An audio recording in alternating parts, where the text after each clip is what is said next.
Welcome to English with Abby and Dorai. I'm Abby, and today we are doing another video on building your English vocabulary.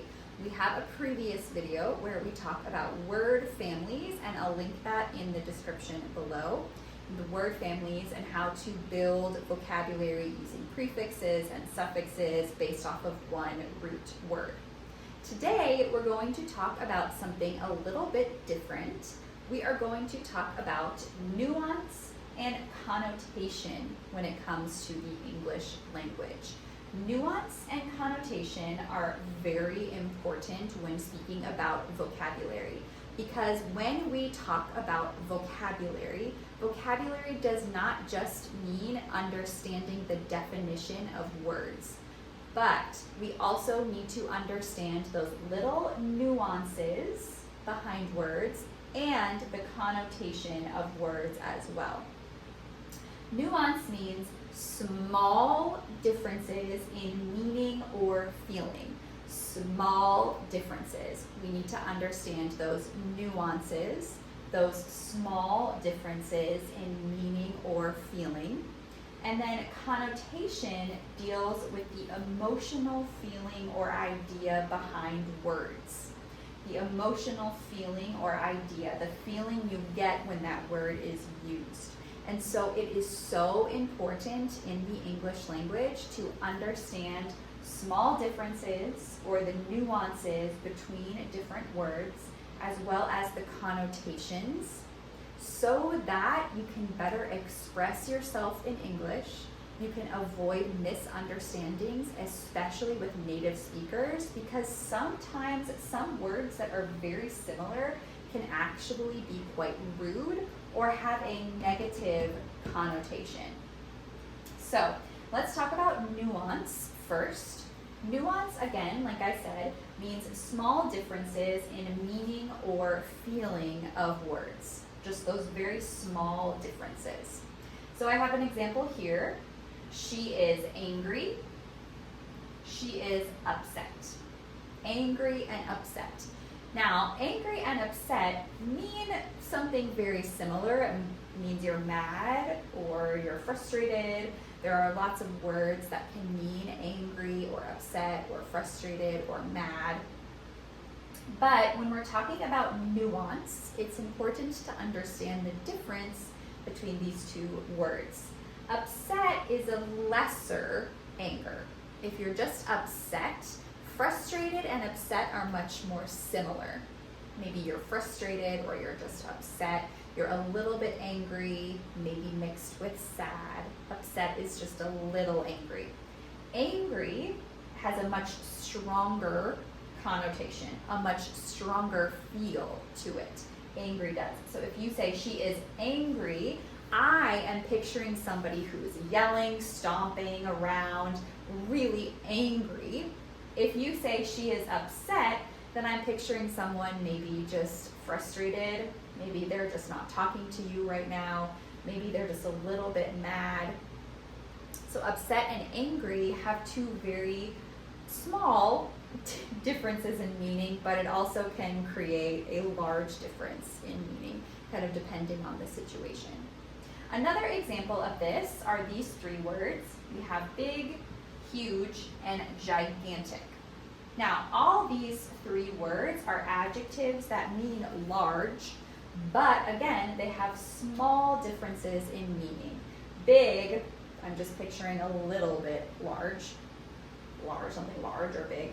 Huge is bigger than big, and gigantic is bigger than huge.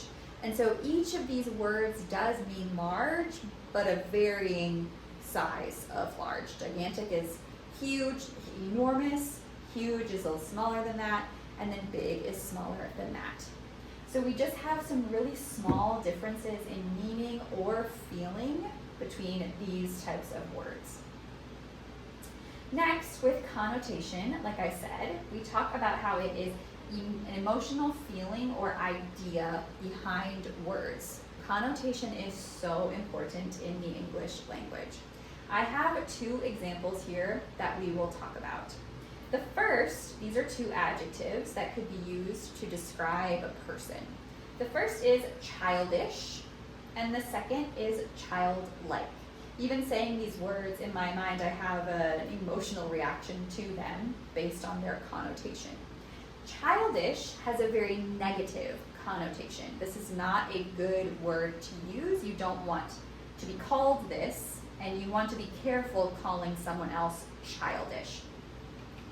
Childish means immature, or behaving like a child in a negative way.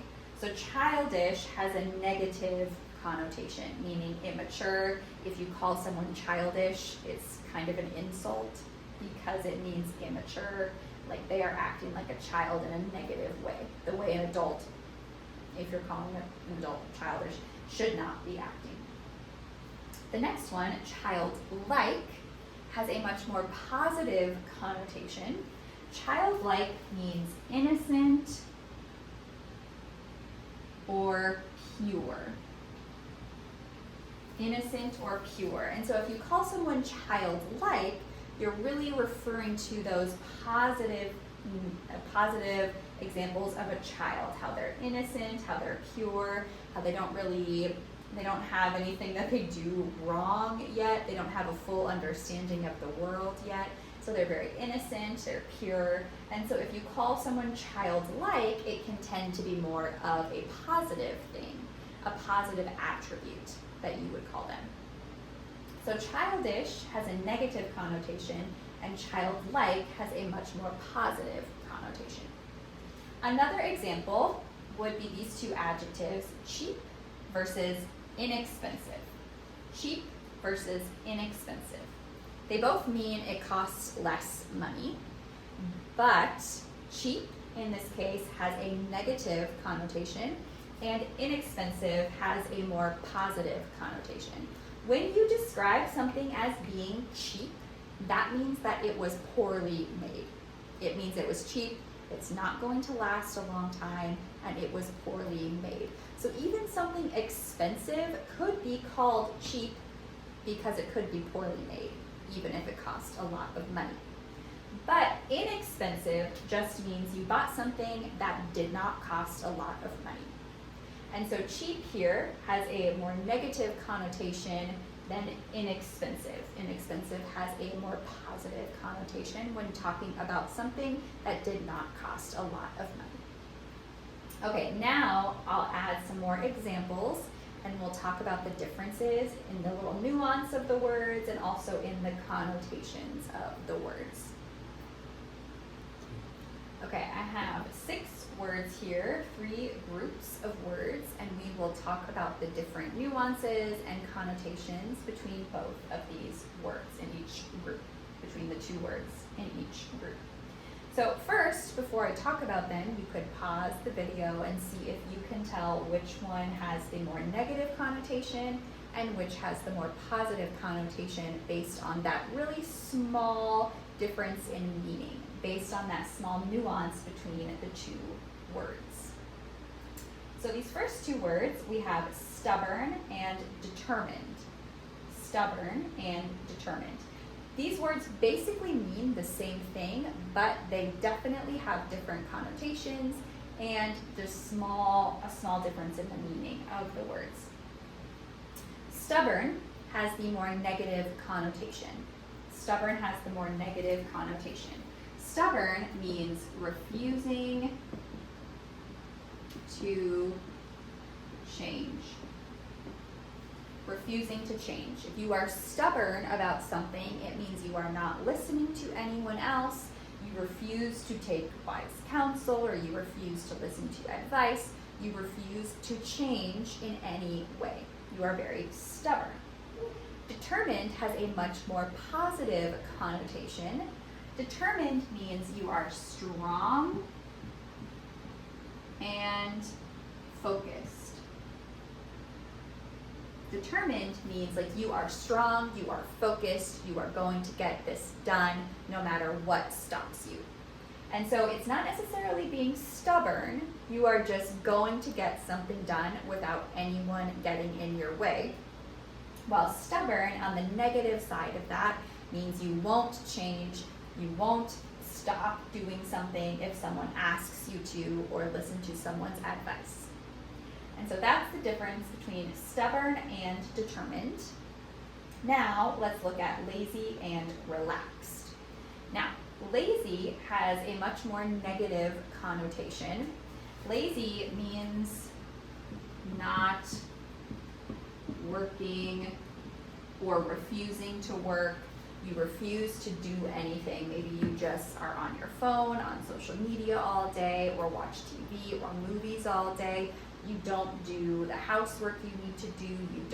You just refuse to work in any way, whether it's a job or doing the housework or cooking for yourself. If you're called lazy, if someone calls you lazy, that's generally negative. It has a negative connotation. On the other hand, though, relaxed has a much more positive connotation. Relaxed means calm and easygoing. Calm and easygoing. You're just a calm person, nothing really bothers you, you're very easygoing, you can go with the flow, and that is what relaxed means. So relaxed and lazy have a similar meaning, but just a little different with the connotation of the word. And so if you're called lazy, it's more negative, and if you're called relaxed, it's a lot more positive. The next two words, we have again a word from the previous list, cheap versus frugal. Cheap versus frugal. These words are very similar in their meaning, but again have very different connotations. Cheap has a more negative connotation, and frugal has a much more positive connotation. Cheap means that you are not good with money, or you refuse to spend money when you should. Basically, you save money in a bad way. Maybe you need to buy something that is going to benefit your life, or you need to do something on your house and you just refuse to do it because you are cheap. And cheap is negative in this way. Frugal means that you are smart with money.